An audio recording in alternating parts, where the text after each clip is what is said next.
حضرت علی رضی اللہ تعالیٰ نے فرمایا، کفر کے بعد سب سے بڑا گناہ کسی کی دل آزاری ہے۔ جب کوئی دوست تمہیں اپنا راز بتائے تو سمجھ لینا کہ وہ اپنی عزت تمہیں امانت دے رہا ہے، اس میں کبھی بھی خیانت مت کرنا۔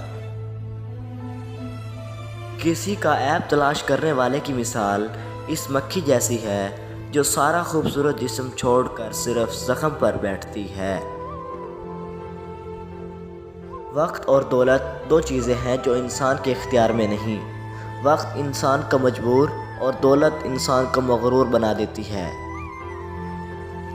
سب سے پہلی عبادت یہ ہے کہ انسان مصیبت میں صبر کر کے اللہ پاک سے مدد کا منتظر رہے۔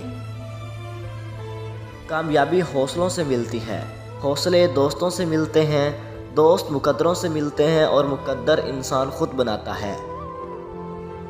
3 چیزیں ایمان کو تباہ کر دیتی ہیں۔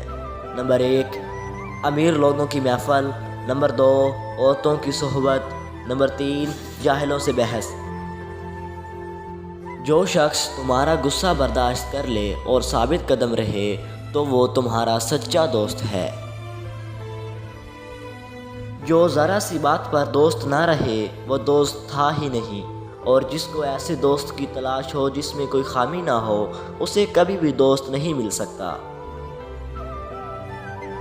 100 دوستوں سے بہتر وہ ایک دشمن ہے جو دل میں نفرت تو رکھتا ہے لیکن منافقت نہیں کرتا۔